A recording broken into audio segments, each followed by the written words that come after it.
అన్ని నగల తరుగును ముందు కన్నా ఇంకా తగ్గించాం. ఈ తక్కువ తరుగును చూస్తే వెంటనే నగలు కొనేస్తారు. డైమండ్ జ్యువెలరీ ధరలు కూడా పెద్ద లెవెల్లో తగ్గించాం. ఇక్కడికొచ్చి కంపేర్ చేస్తేనే తెలుస్తుంది. మొన్న జరిగిన గ్లోబల్ సమ్మిట్స్ కి రాహుల్ గాంధీ గారు రాలేదు. ఆ పార్టీ అధికారంలో కొన్ని రాష్ట్రాల్లోనే ఉంది. అఫ్కోర్స్ తెలంగాణ చాలా ఇంపార్టెంట్. అఫ్కోర్స్ అంత ప్రతిష్టాత్మకంగా చేసిన సమ్మిట్కి రాహుల్ గాంధీ గారు రాలేదు. బట్ ఈరోజు మెస్సీతో ఫుట్బాల్ ఆటకి ఆయన హైదరాబాద్కి వస్తున్నారు అని చెప్పి అంటే వాళ్ళ సీరియస్నెస్ ఏంటి అనేది మనకు కనిపిస్తూ ఉంది. ఇప్పుడు మీరు అడుగుతున్నట్టు శ్రావణి, మీరు అడిగిన ప్రశ్నలోనే చక్కటి జవాబు కనిపిస్తూ ఉంది.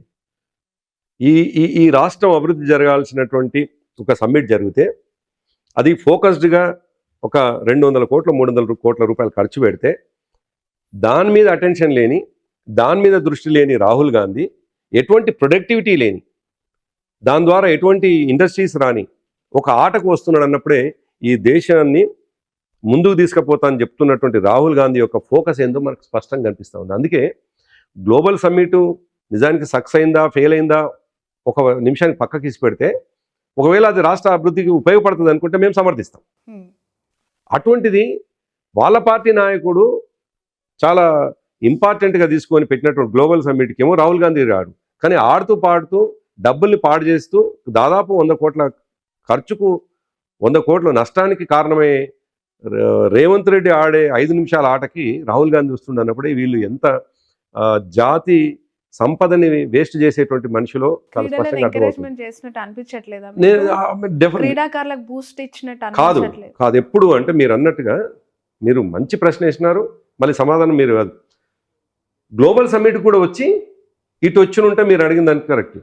అసలు గ్లోబల్ సమ్మిట్ అనేటువంటిది ప్రొడక్టివిటీ ఉన్నటువంటి అవకాశం ఉన్న డయాస్, అది ఇక్కడ లేదు.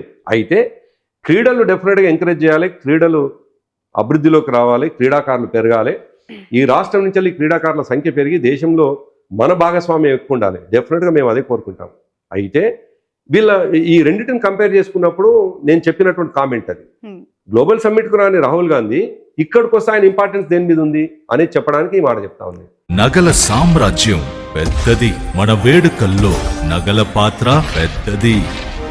నగల్లో మన సంప్రదాయం అది పెద్దది. అదే విధంగా నగలు కొనేటప్పుడు మీ సేవింగ్స్ కూడా ఇకపై పెద్దగా ఉంటుంది. అన్ని నగల తరుగును ముందు కన్నా ఇంకా తగ్గించాం. ఈ తక్కువ తరుగును చూస్తే వెంటనే నగలు కొనేస్తారు. డైమండ్ జ్యువెలరీ ధరలు కూడా పెద్ద లెవెల్లో తగ్గించాం.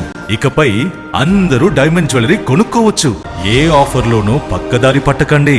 ఇక్కడికొచ్చి కంపేర్ చేస్తేనే తెలుస్తుంది మీకు ఎంత పెద్దగా డబ్బులు ఆదా అవుతుందో అని.